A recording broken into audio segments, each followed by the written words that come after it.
Hello again there, this is your friend in the neighborhood, Bearded Vet, and just saying hello to all you guys out there.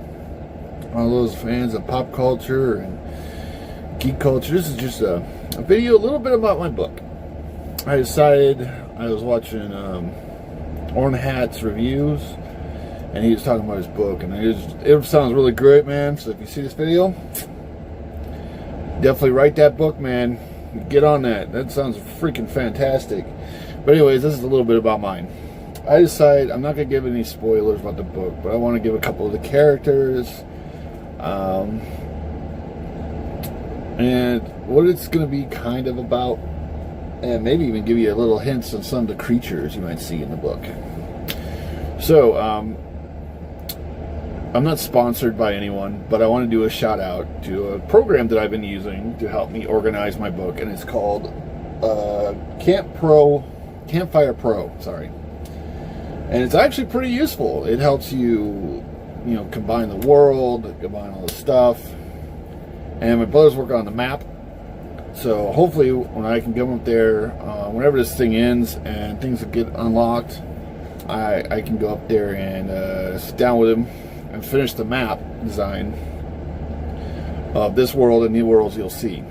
But yeah, pretty much the gist of my book is that it's set in a kind of a fantasy sci-fi setting where it's not part of Earth, but Earth does have it. Our history actually affects the universe in a way. We're not the center of the universe, but some of our history affects what happens in this book. Like the Great Flood. There's also other things I put in the book that you'll see as events go on the book. You'll realize what event happened that rippled all the way through the universe. And Mirror Sphere Origins is the title of the series, like I've said before. And it is also the name that these people have given to the multiverse, which is all the different galaxies put together. And they have knowledge of a lot of the life in the universe, but not all of it. There's many galaxies that haven't been explored, and I won't explore them because I want to leave that up to you, the fans. That's what I'm hoping to leave that up to you guys. But anyways, the main character is Arthas Arkwright. There are no last names in my book because it's all about clans. I believe I put 6 clans, and each clan has a devoted purpose. And in the first book, you'll meet the clans, and you'll follow Arthas. At the very beginning of the book, especially, you follow Arthas' journey through the clans, because he's the prince. And this book is a lot different because he is a royalty, because he's the grandson of the High King. The High King thinks that it's good for him to live with the different clans, to understand them, to know who they are, what they're like.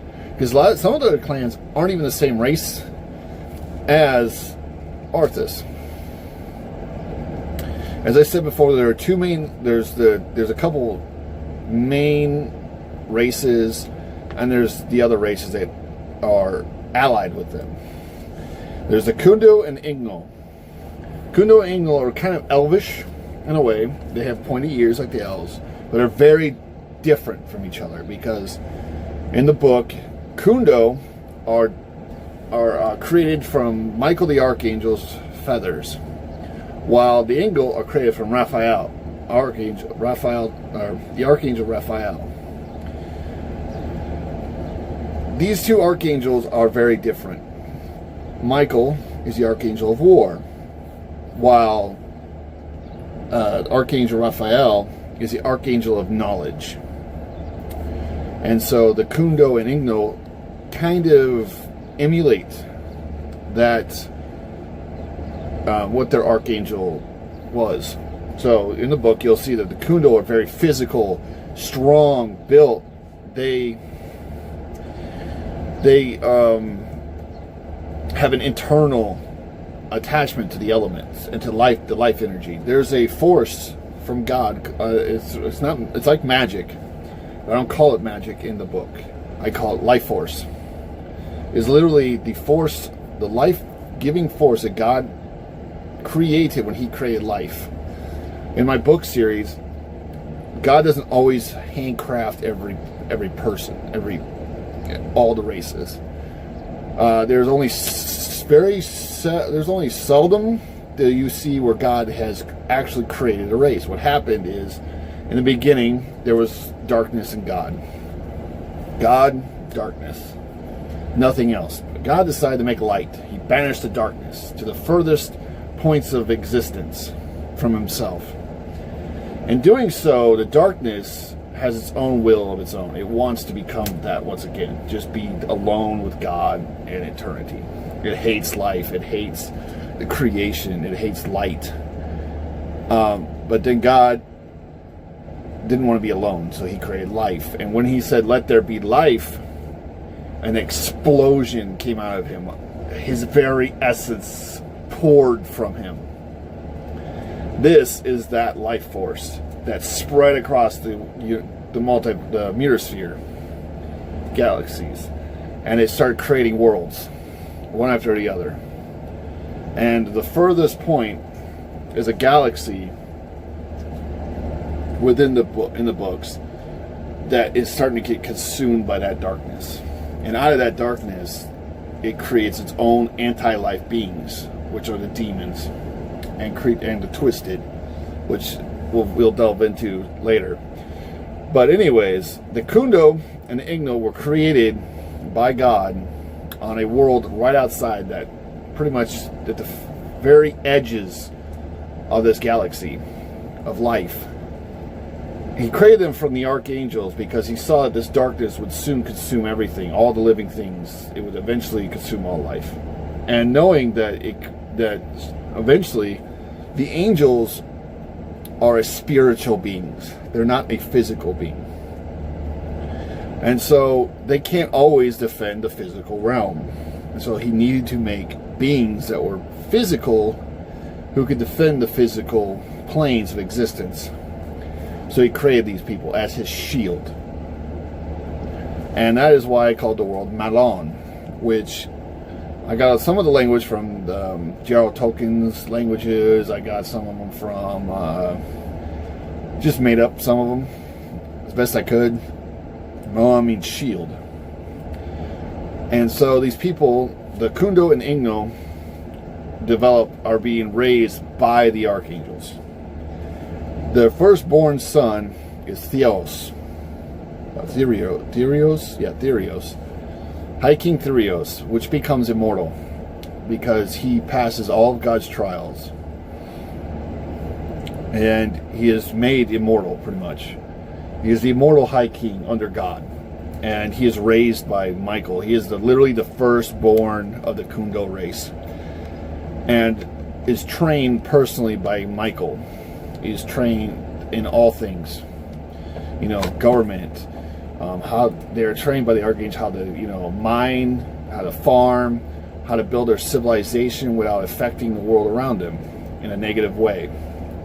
A lot of life on Malon is also because when God creates this world, He creates a tree. He plants a seed, and then He attaches that seed to His very life essence, which in the book is called the God tree. This tree is very important. It becomes massive.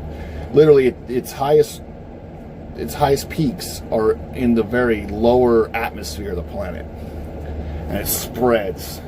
It is a massive tree, but the roots of this tree dig into almost everything. It goes into the great ocean, into the mines. It digs down into this, and from this tree pours God's life energy constantly. So the soil is extremely rich. The oceans and the life, everything is massively enhanced by this life energy. So a lot of the creatures you'll see on this planet are created and enhanced and grown, and even the things that would prey on the Kundo Igno, because there's predators, there's other things on the planet. But I wanted to delve really into the mythical creatures that we know in our mythos and add them into this universe, because I thought it would be freaking sweet. And it's fantasy, so we build what we can. And in fantasy, life is almost, and you can build anything almost, as long as you have a rule set. You can build so much from that. And yeah, so it's really incredible. So some of the creatures I want to add, I will get to that right now. There are the wind bee. They are, I know they sound funny, right? They are massive worms. Think it kind of like what Dune kind of did with their worms, but this is different. Wind bee are trained and raised. Some of them are raised until a certain age before they grow too massive, and then they're killed off. And their skin is like very leathery, so they can use their skin and their teeth and all this stuff and their bones for certain things. But the wind bee are massive worms that are great at tunneling. So the people will use them to make mines, to help tunnel out mines and caverns. And another race I'll give you is the dwarves. I added dwarves. Yes, I did. I love the dwarven fantasies. I am my blood. My history. I'm Scottish, Scottish, Irish, and Norwegian, and a little other stuff. Like a little bit of Native American in me, and some other stuff, but not very much. Like poke my finger and it's gone. But anyways, I love dwarves. I love the big beards and the burly. So I added. They were actually a race discovered on one of the twin moons of Milan called Creed. And it was such a small world, a small moon, but it's a very dense moon. It has a lot of life. It's got a forest and mountains and stuff like that. The other moon is lifeless, like ours. It's just a hunk of rock. But on Creed, it actually has a small atmosphere. And the dwarves were born on that world. And the dwarves were running out of material, like resources, because they love to build and create and stuff. And the archangels discovered them and decided to bring Therios to them. And eventually they became friends. And so he saved the dwarves by bringing them back to Milan. All the dwarves. He took them off of Creed and brought them to Milan, which you'll discover where they mostly live. They actually become their own clan, kind of. They mix with like Kunda too, and so it's kind of interesting. Well, the dwarves like to raise these wind bee a little bit to help them mine and stuff. But if the wind bee are too old, you'll see how massive they get. In the book, there's a couple they discover that are far older than they should be, and they're massive and dangerous. Wind bee can be very dangerous creatures. Another creature is, let me see, the green yalu. Yalu? I know, I name these things, sometimes I can't even say them. They're usually green. Think of like a panther, bigger, that you can actually ride. But their fur is made of, that looks like leaves, grass, and other material. It's not just fur. And it can change its color to its fur on whatever's around them. Thinking like chameleon. And they're a mighty predator that actually, through the years, have become more domesticated. There are some that still live in the wild, and you can befriend them because they are actually intelligent in a way. They don't talk or anything like that. No, well, some of them, there are actually some on Creed that do have the ability. One I know of that can speak, if I remember right. Sorry, I wrote this book myself, so I should remember right.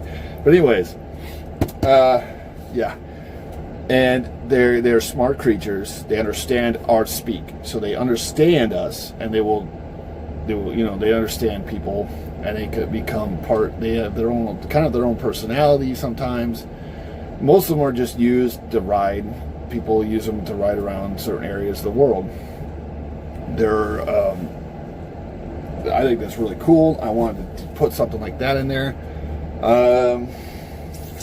Another beings are the Alda. The Alda are a tree people, born from the God tree, in a way. They are the caretakers of the God tree.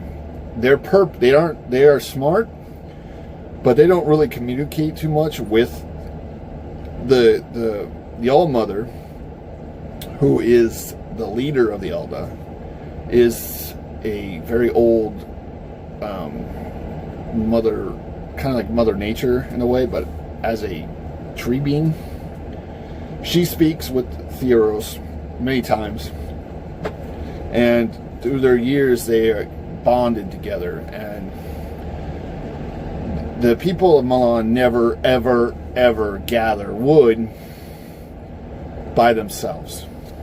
There's a pact they have with the Elda that any wood they use must come from the Elda. So fallen trees, dead wood, or they get permission from the Elda, the All-Mother, to farm those trees, because they don't want to harm the environment. And the Alda are the caretakers of God's forest, which is a massive forest that surrounds the God tree, which is also where Harmony City lies.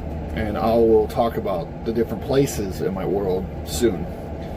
But the Elder are like a big tree peoples. The male ones have like big moss beards and vines that grow from their face. They can turn their fingers into massive spikes, and they are formidable. I mean, like, man, people don't mess with the Elder. Their whole purpose is to protect the God tree from any harm, and to make sure that it's well taken care of. And you'll see in the book where how they interact with the races, and how the races respect their place, and how they respect their dead. The Elda have a very, very important role when it comes to the dead of the people of Malan. Griffins. I added griffins. I did. I was trying to figure out a cool flying race. At first, I started with a hawk-based griffin-looking thing, but it was just too hard to figure out a name for them. So I decided, you know what? Let's just go with a griffin. So we call them the Golden Griffins. They are a golden-hued griffin. If you don't know what a griffin is, they have an eagle head, body of a lion, big, massive wings. And they're used a lot for flying. A lot of people use them for flying around. So in the world, you'll see griffins flying back and forth, and they're domesticated. So a lot of them are used in the military. There's also sci-fi in this thing. So don't think that there's only like flying animals. There's like space shuttles and spaceships and all kinds of cool stuff. And think of like a fantasy if elves were able to go into space, but they still respected their traditions.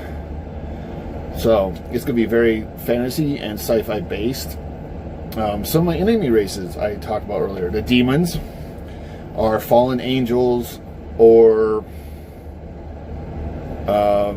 twisted races that where the darkness consumed and twisted them into their own dark counterparts.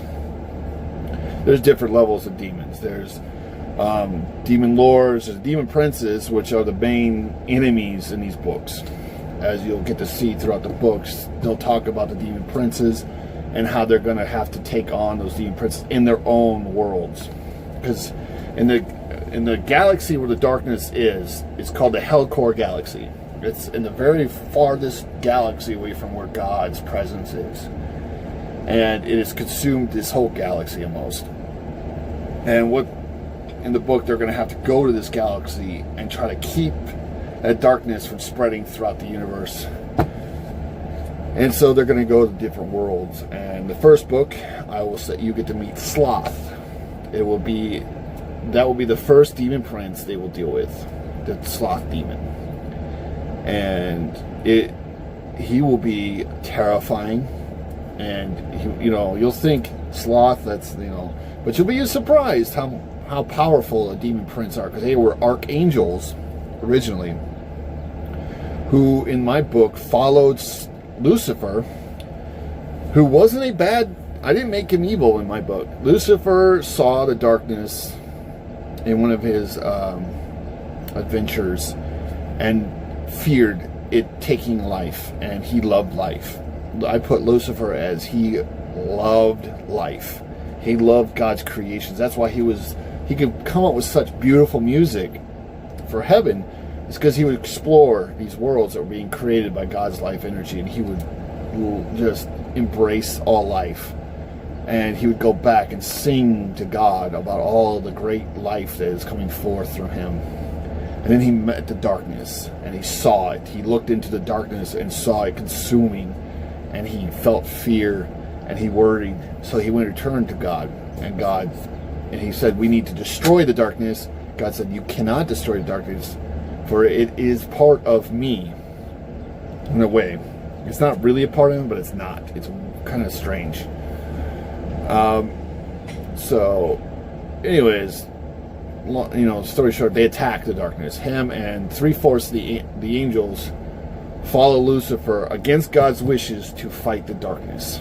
But in the end, as all knows, darkness consumes everything. So in the end, the darkness consumed Lucifer and the angels and the archangels that followed him. Lucifer was turned into Satan, the king of darkness. You will see he won't do too much in my books because he is far greater and he thinks everything else is lower than him, so he won't really involve himself too much. But his princes will. And these demon princes are Sloth, and a couple others. I'm not going to mention them right now because I don't want to spoil the other books at all. But yeah, you'll see like dark, twisted beings. I want to go dark fantasy with them. I want them to look horrifying. I have some designs that I've already got done. I'm doing right now for them, and they look freaking awesome. You're gonna be like when they first appear. If you're reading this in the dark, you may want to go turn on the light because you'd be like, "Damn, that's fucked up." Because there's gonna be gore and there's gonna be blood and it's gonna get dark. Demons are not something of light, so they are gonna be horrific beings that just will tear you apart for fun. But anyways, enough of that. You'll meet some beast races. I want to add cool beast races into the world. That's what I also want to leave open too for other people to come up with their own races for different galaxies later on after my books are done. And I think that'd be really cool to see what you guys can come up with, like, cool beings, and as long as they're not like overpowered God level, that'd be cool. And then we can do whatever from there. But yeah, the book, the main character is Arthas Arkwright. You will follow him and some others eventually. I'll add their points of views as I go. Arthas is the young prince, and he is learning his place in this world, and he'll grow. You'll see him go through things that you would not expect a prince to go through. Because he is supposed to be royalty, you'd think he'd be, proper. He would be brought up in a, proper way. He'll think himself higher than others, but he won't. Well, he might at some point start thinking because his grandfather, who's a high king, really wants Arthas in the book to know what life is like, and as they go through things, you'll get to know him. You'll get to know the other characters in the book. There are several. They all have their own personalities. They'll grow. They'll learn. They'll feel pain. It's going to be a journey, my guys. It's gonna be a roller coaster ride. Through the books, I want things that you guys loved about the first book. Maybe not the same as the second book. Who knows? The second book, I know that's going to be Leviathan. I'm adding Leviathan as the main demon in there, and so be looking forward to that one. That one's going to be cool. But yeah, there's all kinds of cool races I still haven't talked about yet.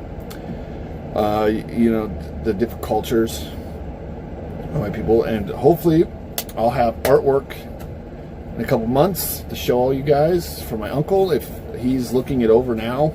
We sent him character designs and some of the races, and we're waiting to see what he thinks. At first he said he's very interested, but he's got to work on it. He is an artist and he likes to take his time, which is fine. I'd rather have him take his time and really try to flesh out what we see as our characters and see what happens. But yeah, you know, just stay by, guys. You know, stay safe, stay healthy. Shout out to all you guys if you're new channels and you're part of this, the Phantom Menace. And if you're like me, just trying to get it by, we're working our way up. I haven't done any live streams yet. I don't even know if I can yet because I only have like 12 subs. But I will try one of these days and see if I can do a live stream and just talk with you guys, because it's fun. I like talking with the fandom, with you guys. That's why I'm doing this. I'm doing this for the fandom, because I want to see us have our own franchise that we as the fans control. No more corporate fucking assholes taking over IPs that we've loved for 50 years and setting them on fire for their politics. That's just not coming into this fucking franchise. I promise you that. No identity politics. No fucking social justice bullshit. None of that. I don't want any of that stuff in this fucking world. I want this world to grow on its own. To be a fantasy, you know, just explore what could be out there in the universe, because if you think we're the only things in the universe, you're nuts. This we don't even know what's out there. How many galaxies are there really out there? Nobody knows. We can't know. So that's why I love this, and this is why I love you guys and the fandom, geek culture, and the community that we have built around not just the Phantom Menace, but you know, Comicsgate. All of you guys are creators that just want to see new things built into, you know, something we've all loved since we were young. Because the people who are in charge of the big stuff, the things that we love for a long, long time, have no creative bone in their entire fucking body. And for some reason, I don't know where it came from. I know it's part of this whole Hollywood woke crap, because they're too afraid to admit that they were implicit in the assholes fucking, you know, everybody knows what I'm talking about. The asshole crimes against people in the movie thing. Now he's spending his time behind bars, thank God. It's fucking terror, you know. And they treat us and all men like we're part of that. We all are somehow a part of him, or we should be like him. We're not. That guy is a fucking douchebag, and it's your fault, Hollywood, for allowing him to get away with it for as long as he did.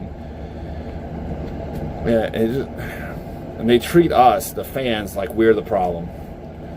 But we were the ones that allowed him to get away with his crimes and this Me Too movement and all this stuff. We're, you know, all men are bad, and, you know, it's terrible. And I just want something new. I want something exciting. As me and my brother were talking about it when we first started this, and we're like, you know what? People are thirsty. The fandom out there, the people who are true blue geeks who loved Star Wars growing up before it became the cool thing, you know, where the jocks and the fucking assholes got into it and treat us like shit. You know, the people who used to bully us thought we were dumb because we like comics and stuff. Now they all are like, yeah, comic books are cool. And that's because it's a fad right now for them. And they'll be gone soon. And the people who bought all these franchises won't know what to do anymore because they never knew what to do in the first place. So we want to make something new. Let's build something together and let's really see where this can go. You know, it's starting off as books. That's what I'm doing. I'm starting out a 6-book series. Well, it follows this group and these races and these heroes and villains and just this core. And then I want it to go. I want it to evolve beyond me. I don't want it just to be me. I want, when I'm old and dying, my kids are talking about this. Your kids are talking about it. They're getting into it. Maybe, who knows, tabletop, comic books. This thing could go huge. And that's what I'm hoping for. I hope it goes huge. Not just to get a lot of money, but because I think it'd be great for a new franchise into the fandom that, you know, that has some things to it. But it's just something that, you know, you guys could add yourselves into, which would be fantastic. I would love if it happens that way, where, you know, we have a tabletop game, maybe it comes out, you know, a couple of years from now after the books are already out, and people are like, this universe is cool. What if this galaxy out here in the Mirror Sphere had fish people? Who knows? Or lizard men, like, you know, some things have done before, but in your own way, and as long as you don't steal from other franchises, that is fine with me. Bring them on in. Anything you can think of, sci-fi, fantasy, horror, demons, insect creatures, whatever. Bring it in. I want to see it come to life. I want to see them, you know, add their stories of this part of the galaxy that is affected by this. Maybe you create a race that the darkness spreads into, because somehow the darkness escapes into the universe. Part of the darkness escapes, and it uses these people to start consuming different races. And maybe some races worship the darkness somehow. Maybe they learned of the darkness and decided to worship it instead of God. And who knows? You could build your own culture from that, and the whole race, and like what they are, and you can make them humanoids. You can make them pig people. You can make orcs. You can make. I don't have orcs in this yet. I don't know if I will or not. I don't know yet. We'll see what happens as the books continue. And man, I love talking about this, because this is the only thing I've been thinking about for freaking months, since probably last till November, somewhere like that, when I decided to do this. And I talked with my brother, and we sat down, and we really thought about it, and we said, you know what? Let's do it. Let's throw our cards in the hat. Let's do our best. That's what we're doing right now. We're flushing out everything. He's my editor, my brother. He's my co-author and editor. And he's going to help me set up this channel eventually. He might do some stuff with his YouTube. He doesn't have much yet, but he's planning. He wants to do a lot of gaming, added a lot of gaming into this. But the people we've talked to, we sent the first chapter to a couple people, and so far we've got positive feedback from it. A lot of people said it's very good. They're very interested in seeing the rest. I haven't heard back from a couple people yet, but I'm hoping to soon, because that'd be great. But yeah, this world could be so awesome. And the whole purpose is I'm doing this is because of you the fans. I'm a fan. I'm one of those guys that's in the same boat as all of you, just tired of all the bull crap we're getting from Hollywood and Disney and all these big name companies who come into small franchise and they're like, oh, is this popular? Let me buy it. And then because it's popular, let's buy it. And then let's put people in charge who have no idea what they're doing, have no love for that franchise in the first place, and then they're wondering, why is it on fire? And then they got the shills out there who are just shill like crazy.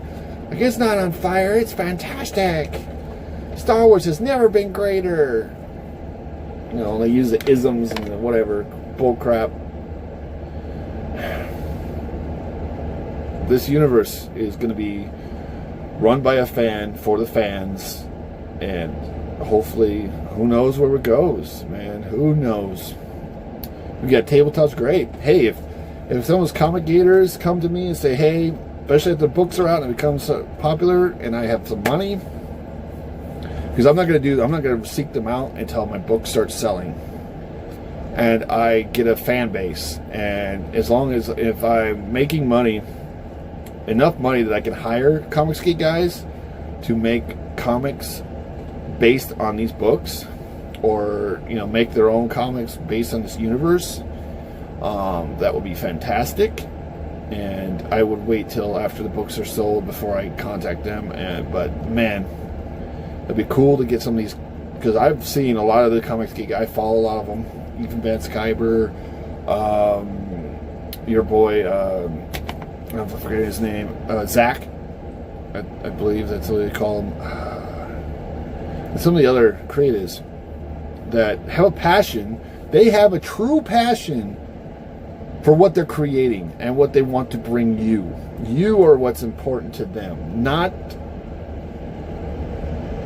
some overlord, company. It's their passion of the fans. It's their passion and their talent that brings people to them.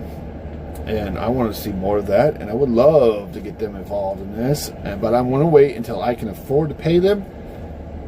If these books sell, and they sell well, and if it builds and builds and builds, and if the franchise explodes and everybody loves it and it is fantastic, I would love to expand to all kinds of realms. But you never know.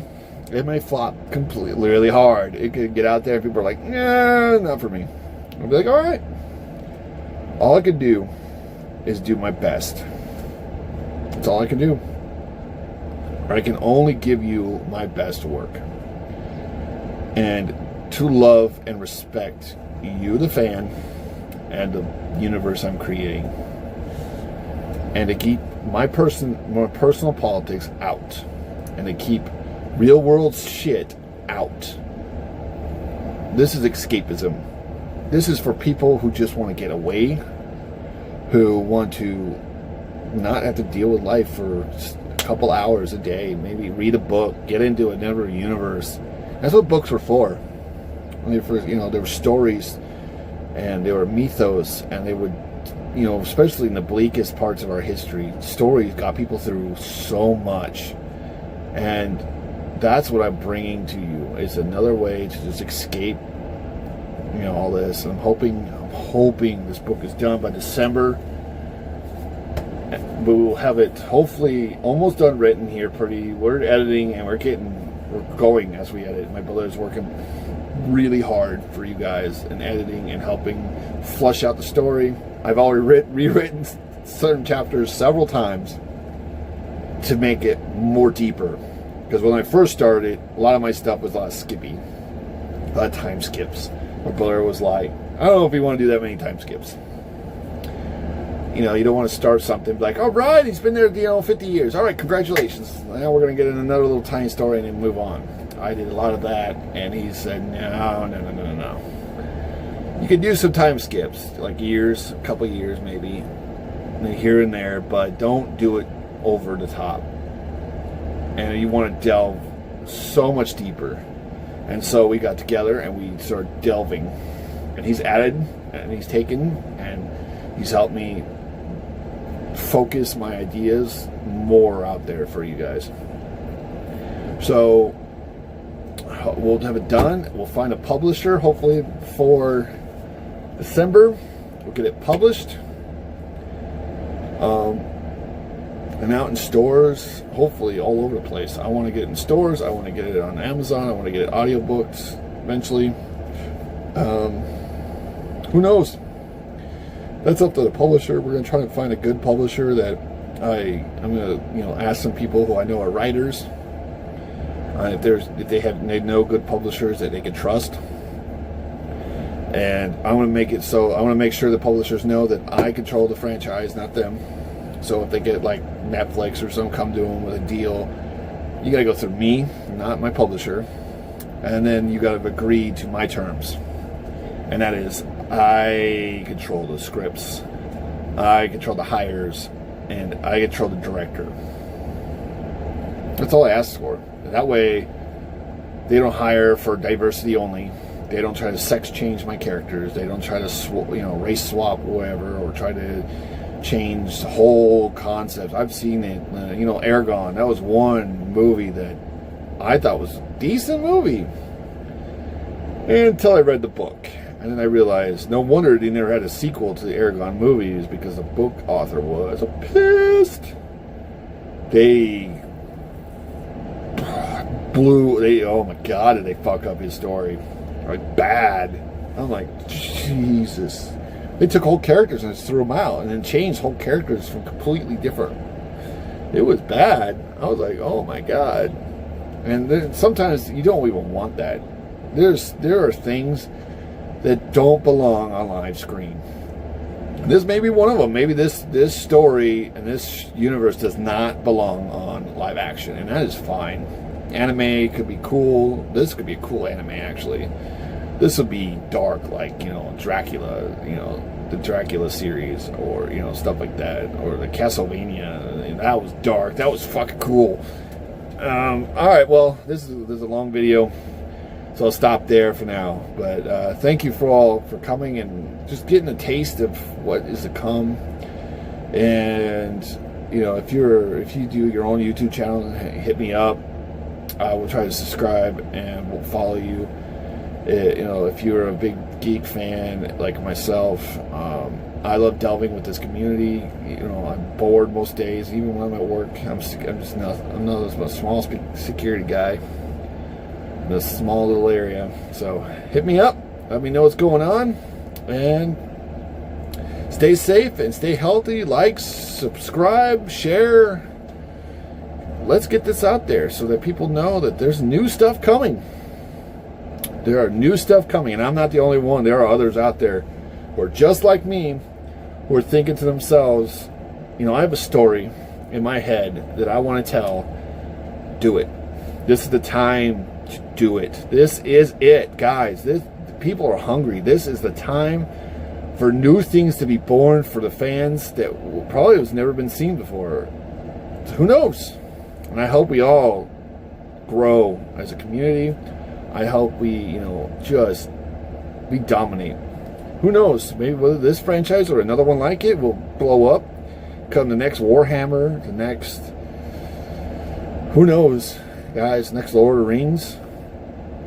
Because, man, J.R. Tolkien, man, that guy was a legend. And I hope, and I know he's up there looking down on us, and he's thinking, come on, guys. I see you, and I see you, and I see you, and I see you, and you all have a story in your head. It's time to bring it out. So, from one geek to all of you, and you beautiful people out there. From this beard fed to all of you, good luck. Stay safe. Stay healthy. Sign